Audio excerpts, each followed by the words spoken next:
नमस्कार, मैं रविश कुमार। आज मैं आपको दिल्ली के सरिता विहार से सटे गांव में लेकर आया हूं। एक ऐसी कहानी के नज़दीक जिसे दुनिया जानती है, जिसे बहुत लोग जानते हैं, लेकिन इस कहानी को बहुत लोगों के लिए जानना बाकी है। एक प्रसंग है कि गांधी फिल्म आपने देखी होगी। फिल्म के आखिर में जिस सीन में कस्तूरबा का निधन होता है, उसके बाद या पहले एक विदेशी महिला पत्रकार आती है और गांधी को चरखा काटते हुए देखती है और वो काफ़ी हैरानी से कहती है कि मैंने दुनिया में शायद पहला मर्द ऐसा देखा है जो अपना कपड़ा खुद ही बनाता हो। गांधी हमेशा इस बात पर जोर देते थे कि हिंदुस्तान की जो गरीबी है और जो असमानता है, उसे तभी दूर किया जा सकता है अगर हम हर हाथ में काम दें और हर हाथ काम करे, अपना काम स्वयं करे। वो धारा तो दुनिया के आर्थिक इतिहास में, नीतियों में न जाने कहाँ छोड़ दी गई, लेकिन आज भी कई साल के बाद भी जिस धारा ने गांधी की अवधारणा को चुनौती दी, असमानता या गरीबी को दूर नहीं कर सकी। इसका नतीजा ये हुआ कि आप कहीं भी पढ़ें, और इस वक्त दुनिया में काफ़ी बहस चल रही है कि इतनी गरीबी क्यों है। अगर पूंजीवाद ने या अर्थव्यवस्था ने इतनी तरक्की की है तो इतने गरीब अभी भी क्यों दिखते हैं। हम सब का ध्यान आमतौर पे 2 जून की रोटी पर होता है कि हमारे पास खाने के लिए वो है या नहीं है, लेकिन एक शख्स का ध्यान 2 जोड़ी कपड़े पर भी गया है कि वो है या नहीं है। तन ढकने के लिए अगर कुछ ना हो तो सोचिए गरीबी बाहर से भी कितनी दिखती होगी। इस शख्स ने जो किया है वो काफ़ी अहम है और उसके बारे में हम आपको बताएंगे, लेकिन इससे पहले कि जो यहाँ आने का संदर्भ है, जनरल नॉलेज की किताबों के पन्ने में वो खो ना जाए और स्टाफ सिलेक्शन कमेटी के इम्तहानों में पूछा जाने लगे और उसके लिए हम और आप रटने लगे। मैं आपको बता दूं कि हम आज आपको अंशु गुप्ता और उनकी संस्था जो है गूंज, इसके बारे में इसलिए बताने के लिए ले आए हैं कि संयोगवश अंशु गुप्ता को रमन मैग्सेसे पुरस्कार मिला है और उनके साथ संजीव चतुर्वेदी को भी मिला है। तो ये वो उनका अड्डा है जो यहाँ पर काफ़ी विस्तार से आपको देखने समझने का मौका मिलेगा कि कोई ऐसा क्या करता है और ये काम क्या है जिससे हमारी आपकी ज़िंदगी भले प्रभावित ना हो, लेकिन किसी ऐसी की ज़िंदगी प्रभावित होती है जिसे देखेंगे, जानेंगे तो आपको भी लगेगा कि अरे वाह, हमारा ही पुराना कपड़ा किसी को नया कर जाता है। अंशु, बहुत बहुत बधाई रमन मैग्सेसे पुरस्कार के लिए। नमस्ते। नमस्ते। एनडीटीवी इंडिया के दर्शकों की तरफ से भी आपको बधाई। शुक्रिया। गूंज संस्था है, और नाम क्यों रखा आपने ऐसा? अभी तो मुझे लगता है आप तो ऐसे लिख सकते हैं। हाँ, अब आप ऐसे लिख सकते हैं, लेकिन तब शायद कुछ मिल नहीं रहा होगा तो गूंज रख दिया। तब शायद एक खूबसूरत नाम था। खूबसूरत नाम। और जो मुझे लगता है जो हिंदी पढ़ते हैं या हिंदी में लिखते हैं, उनके लिए तो बड़ा खूबसूरत नाम है ये। वैसे भी अक्सर गूंज गूंज हम बोलते रहते हैं, वो उस समय तो इतना था। पर हम ये जानना चाहते हैं कि ये यहाँ पे इस वक्त, पहले मैं आपके काम के जरिए जो हमारे मुल्क की जो अपनी हकीकत है उसको भी समझेंगे, लेकिन पहले मैं ये जानना चाहता हूँ कि ये लोग यहाँ पर नकाब लगाकर इस तरह से ये इस वक्त क्या कर रहे हैं? ये लोग, ये कपड़ा कहाँ से आया है, क्या है और कहाँ जाएगा, कैसे जाएगा? कपड़ा तो सारा जनता से आता है। अच्छा। जो भी मतलब शहरों से इकट्ठा होता है, रिटेल चेन से होता है, कॉर्पोरेट स्कूलों में सब कुछ चलते रहते हैं, वहां से आता है। बहुत सारे वॉलंटियर्स इकट्ठा करते हैं। उसके बाद जब ये यहाँ आता है, उसके बाद इसकी प्रोसेसिंग बहुत जरूरी है। अच्छा। प्रोसेसिंग मेरे का मतलब ये है कि मुझे लगता है कि जो सो कॉल्ड डोनेशन है, उसकी सबसे बड़ी प्रॉब्लम ये है कि आप वो देते हैं जो आपके पास है, आप वो नहीं देते जो लोगों को चाहिए। तो अब जैसे आप हिंदुस्तान में देखते हैं कि जब महिलाओं के कपड़े की बात करें तो जो आप इकट्ठा करते हैं शहरों से, वो होता है लेडीज सूट होती है, जीन्स टी शर्ट टॉप होते हैं। और हिंदुस्तान के गाँव को जो आज की डेट में भी चाहिए वो साड़ी ब्लाउज पेटीकोट या ट्रेडिशनल ड्रेस चाहिए। अच्छा, लेकिन आपको शहरों से मिल जाता है जीन्स वगैरह, लेकिन उनको साड़ी ब्लाउज और या मेरे जैसे आपके जैसे लोग हैं, आपके जैसे तो नहीं बट मेरे जैसे, हम सब लोग शहरों में 32 से 40 साइज के हैं। और हिंदुस्तानी गाँव का आदमी आज भी 26 से 30 है। अच्छा, तो ये साइज है, शेप है, कल्चर है, ज्योग्राफी है। ये गरीबी और आर्थिक असमानता से भी तय हो जाता है ना कि कोई खा पी के, हम लोग शहर में इतने मोटे हैं कि वेस्ट लाइन 38 हो गई है, 36 हो गई है, लेकिन गांव के लोग अभी भी आपको पतले दुबले और वो कृषकाई मिलते हैं, तो उनके लिए वेस्ट लाइन तो आपको फिर उसको फिटिंग करनी पड़ती है, या उसको अलग अलग तरीके से निकालना पड़ता है। बहुत सारे ओवर साइज के कपड़ों को और चीजों में। गाँव के लोगों की फिटनेस है या गरीबी है? गांव के लोगों की गरीबी भूख की वजह से गरीबी है ऐसा नहीं है। हाँ। मतलब वो तो फिटनेस ही है। हाँ। वो दो अलग अलग मुद्दे हैं। मतलब कुछ लोगों के लिए वो भी है कि भाई जब आपको मिल ही नहीं रहा तो आप कैसे कल्पना भी करेंगे कि आप मोटे हो जाएंगे। आप अपना बेसिक भी मेंटेन कर लें, 26 साइज भी मेंटेन कर ले तो वो भी बड़ी बात है। बहुत सारे लोग पर हम लोगों ने अपने बचपन के समय में और आज भी मैं देखता हूँ कि मोहल्ले में एक महिला आती हैं जो टोकरी पे बर्तन लेकर आती हैं और पुराने कपड़ों के एवज में बदले में बर्तन देकर जाती हैं। ये हमने अपने घर में भी देखा है और पड़ोस में भी देखा है। क्या ऐसा कुछ सिस्टम है या उससे कुछ मिलता जुलता सिस्टम? नहीं, उससे बिल्कुल अलग सिस्टम। अच्छा। और जबकि हम ये चाहते हैं कि वो सिस्टम और बढ़ाया जाना चाहिए। अच्छा। क्योंकि सबसे बड़ी बात यह है कि आपके अलमारी और बक्सों में चीजें ना रहें। मुख्य मुद्दे की बात यह है। हम सिर्फ ये कर रहे हैं कि हम ये चाहते हैं कि जो कपड़ा है एक तो वो बेसिक मुद्दा बने।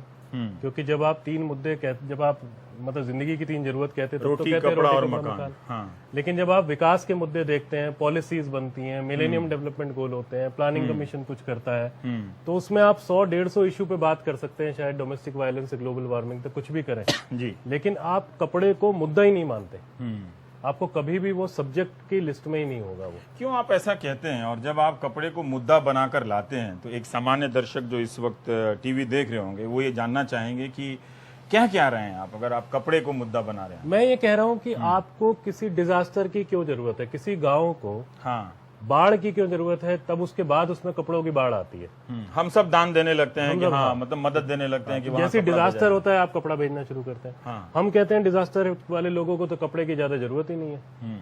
क्योंकि एक बात यह है कि आप एक कपड़ा एक बार में पहन सकते हैं, दूसरा आपको स्टोर करना है।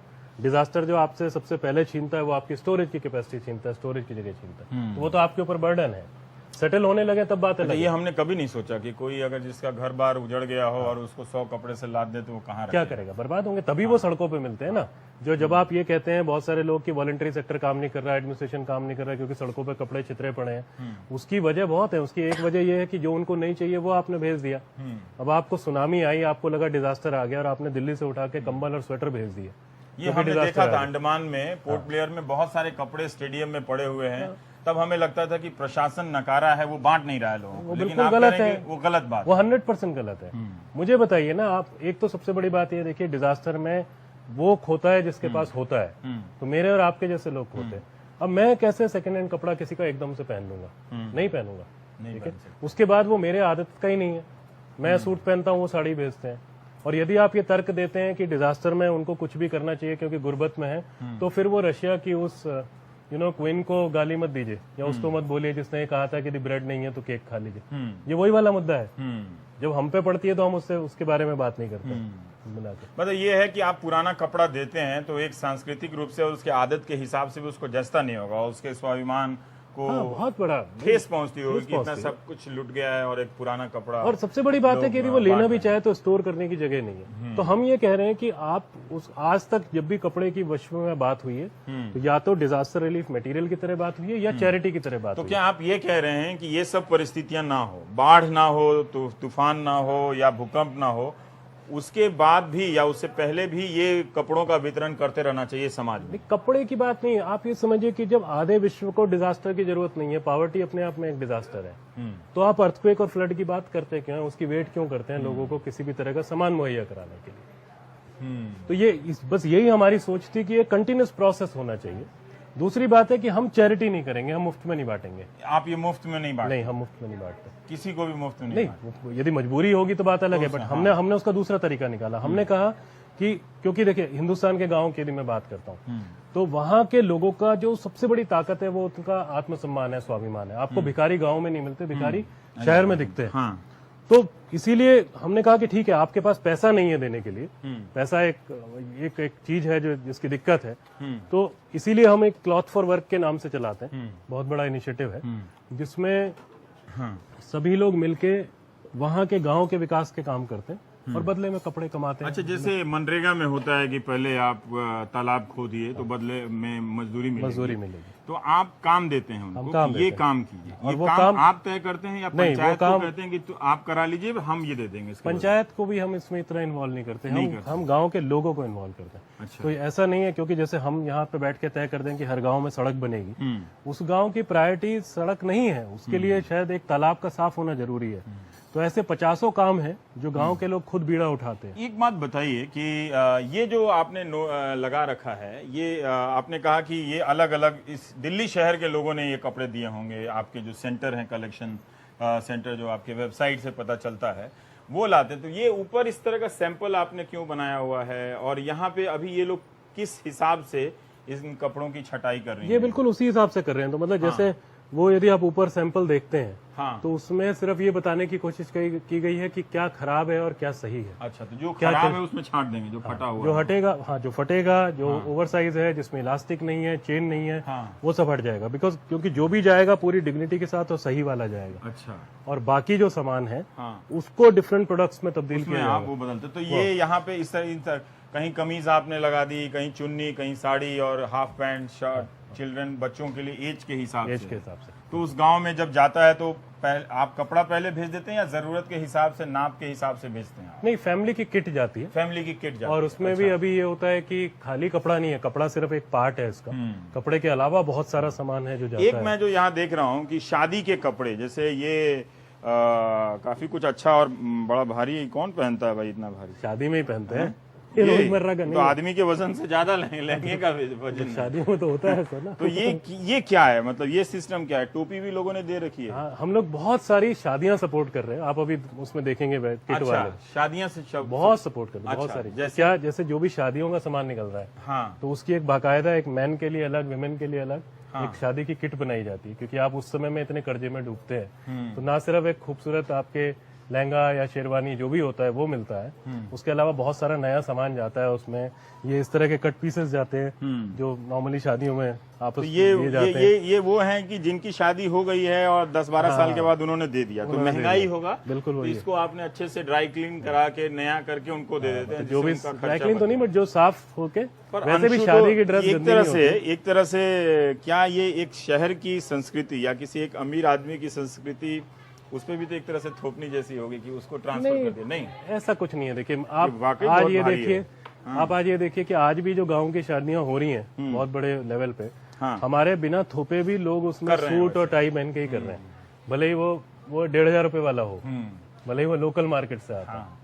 तो ये संस्कृति थोपने की चीज नहीं है। अच्छा, तो और उसमें बाकी क्लैश जिसकी- नहीं होता। उसमें क्लैश नहीं हो, जिसकी जो सांस्कृतिक अपनी अपनी वेशभूषाएं हैं वो तब भी वही करता है। तो ये जो शादियों, जैसे शादी हो रही है, तो आपके जहाँ पर काम चल रहे हैं वहाँ पता चलता है कि शादी हो रही है, तो आपने दुल्हन के लिए भिजवा दिया, जो गरीब है भिजवा देते हैं आप लोग। तो किसी का लहंगा जो अलमारी में पड़ा पड़ा सड़ रहा है, वो किसी की एक दिन की खुशी का कारण बन सकता है। मतलब 1-2 शादियां और हो जाती हैं, 1-2 शादियां और हो जाती हैं।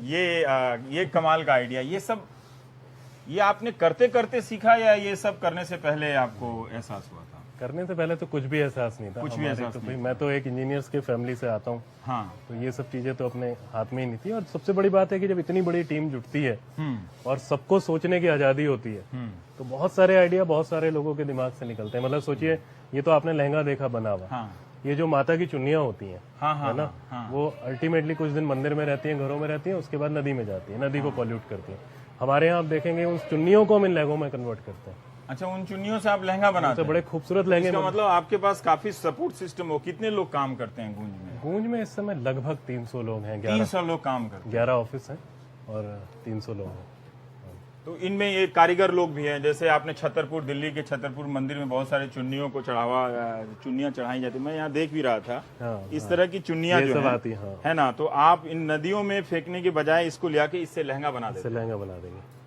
कमाल है, कमाल है। और इससे वाह, किसी का कोई सपना एक दिन के लिए सज जाता होगा।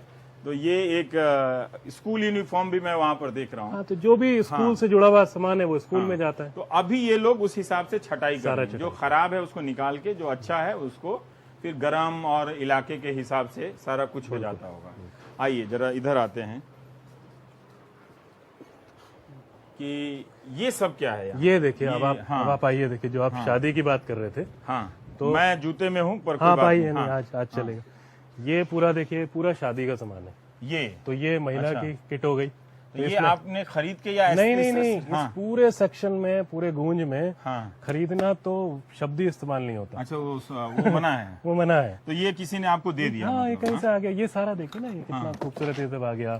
अच्छा। कहीं से साबुन भी आ गए, जैसे हाँ। सब कुछ। तो ये हाँ ये इतना प्यारे सेट है। हाँ, ये लोगों के किसी की अंगूठी है। किसी का जो भी है, हाँ इतनी खूबसूरत वो नीचे जूतियां हैं। हाँ। फिर इसी सेट में आपकी बेडशीट भी हो सकती हैं, पर्स भी हो सकते हैं। तो ये सारा करके, और यही सब नुमाइश गांव में लगाई जाती है जब शादी का सामान दिखाया जाता है। तो नहीं, और दहेज इतना वाला नहीं, गलत बात। इतना कर्जों में डूबता है इंसान। हाँ, तो वो उससे बचाने के लिए जो बर्तन वगैरह भी लेके इसको साफ कर देते हैं इन बर्तनों नहीं नहीं, ये सब जो शादियों के काम है, हाँ, उसमें हमारी कोशिश यही है कि उसमें नया सामान जाए। उसमें नया सामान जाए। मतलब ये बाकी चीजों में तो पुराना सब जाता ही है, बस शादियों के टाइम में तो अब ये मेल का है।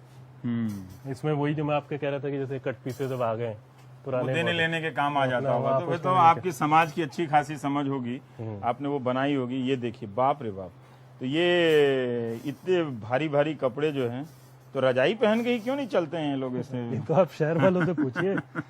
अभी हम लोगों का एक ये और है कि हम ये और प्रमोट करते हैं कि जैसे एक शादी हो गई एक गांव में, तो यदि वो भी आगे इसको आगे इस्तेमाल वो आप ले आते हैं वापस? नहीं, हम नहीं लाएंगे। उसी गांव में वो आगे काम वो आएगी। उसको दे देते हैं। वो अच्छा, मतलब वो एक आइडिया पे काम हो रहा है कि भाई आप उसको एक बैंक की तरह से इस्तेमाल कीजिए। हाँ, तो अपना 2-4 शादियां आर्थिक बोझ उस पे नहीं पड़े, है ना? नहीं पड़े। तो ये सब चम्मच वगैरह, ये सारा सामान, बच्चों का खिलौना वगैरह, ये एक आंगनवाड़ी की किट बना रहे हैं ना अभी, ये जो लोग बना रहे हैं, हाँ तो जो बच्चों की जो आंगनवाड़ियां हैं, हाँ, ये सारे उसकी किट का सामान है। अच्छा। तो जो खिलौने हम लोग अपने बच्चों के लिए खरीदते हैं और खराब हो जाते हैं, वो मतलब आपकी संस्था को दिए जा सकते हैं, जिससे आप लोग टूटे हुए ना दे तो बेहतर है। टूटे हुए ना दे तो बेहतर है, मतलब वो खेलने की स्थिति में हो। नहीं, वही मैं बोलता हूँ ना कि देखिए क्या है कि बच्चा जो है, हम्म। बच्चा पूरे विश्व में चैरिटी का सबसे बड़ा विक्टिम है। अच्छा, वो क्यों कहा आपने? सारी दुनिया चैरिटी वहीं से शुरू करती है। आपको मुफ्त में खाना खिलाना है तो अष्टमी नवमी को 8 बार उसे पूरी खिला दीजिए, छोले खिला दीजिए। हाँ, ये तो बात है ना। कोई फोटो अच्छी खिंचानी है तो बच्चे को बगल में खड़ा करिए, उसको मुफ्त में पेंसिल बॉक्स बांट दीजिए। उसकी जिसकी समझ नहीं डेवलप हुई, जब आपने शुरू से चैरिटी करनी शुरू कर दी बच्चे के साथ, और फिर आप कहते हैं कि वो एक जिम्मेदार सिटीजन बनेगा, वो कैसे बनेगा? उसको तो हमने मारा।